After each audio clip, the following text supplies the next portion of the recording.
So it's £3,000 in 3 cheques, and we've got great pleasure. Well, hang on, keep that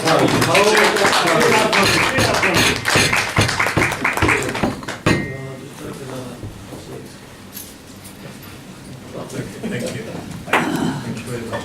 So, you want to say something? Yes, then. Thank you for your generosity with donations for £3,000. We'll put it to very good use at the hospice. When I've got the opportunity to take over part of your meeting, I will just give you a few headlines from last year.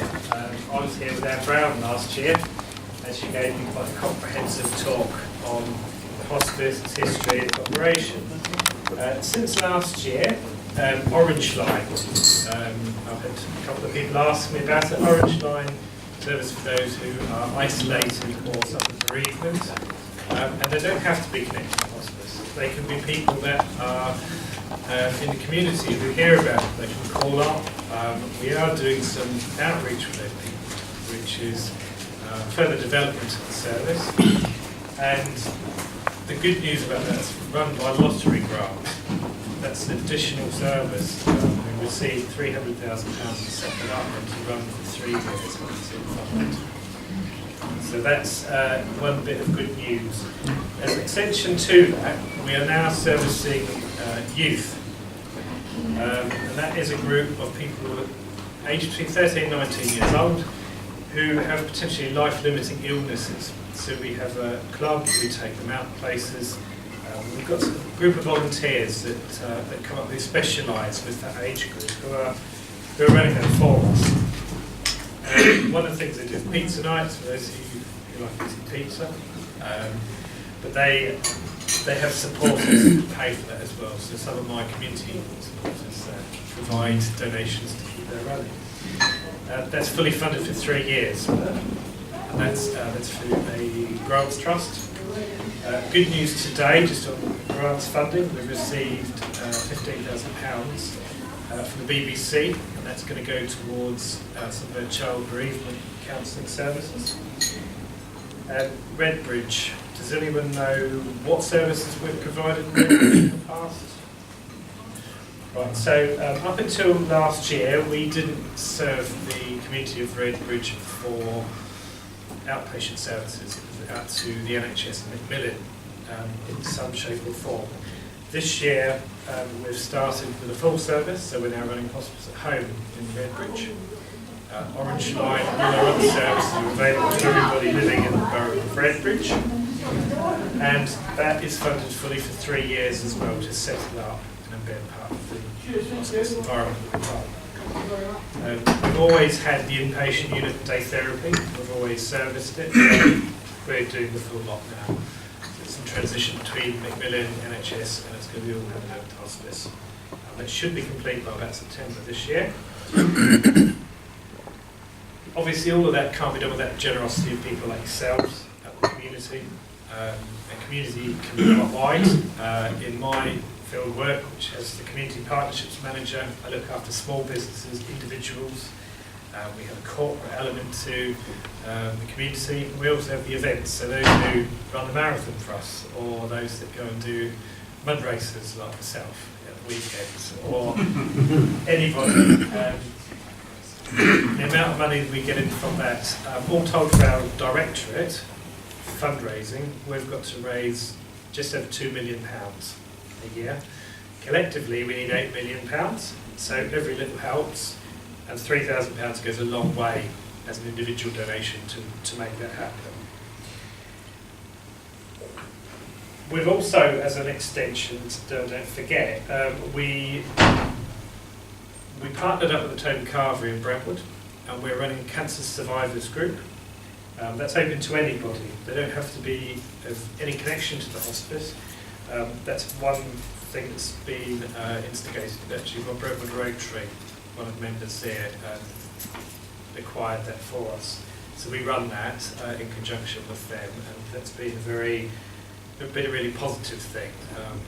Lots of good reviews in Brentwood. We get a lot of people referred into the GPs, so the support of the GPs there. all of these provide an add value so that everybody we serve is served, no one falls through the cracks. If we do find somebody that does, we make sure we engage with them and make sure that there is a lead into that. And one last thing, I was handed an envelope and it has stamps in it, it's not cash.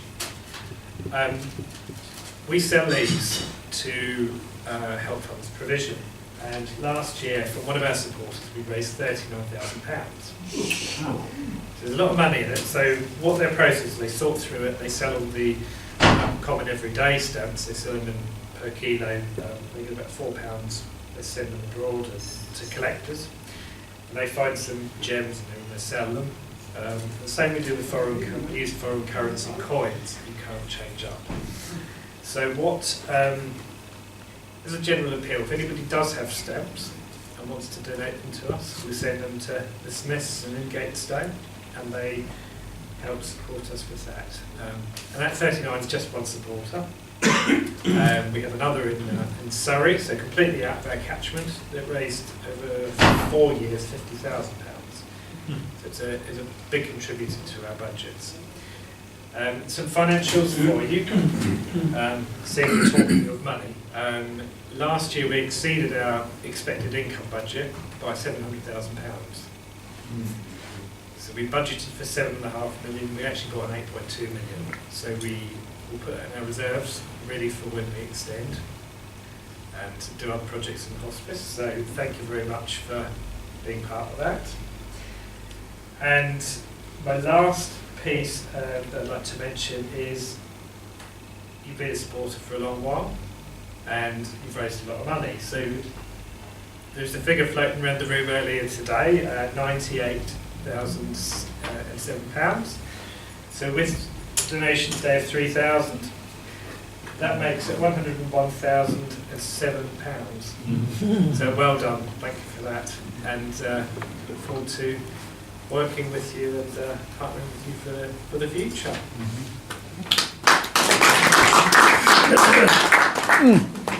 Mr. President, before you sit down, I've got some money which I bring every year from my granddaughter. Booklets for you from our collection box. I know that.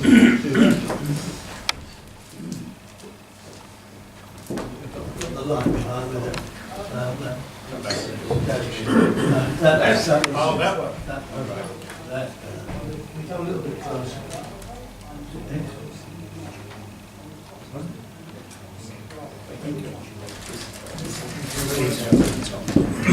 Thank you. Thank you, Chris, and thank you, Subhash, for this generous gift. Well done, Subhash.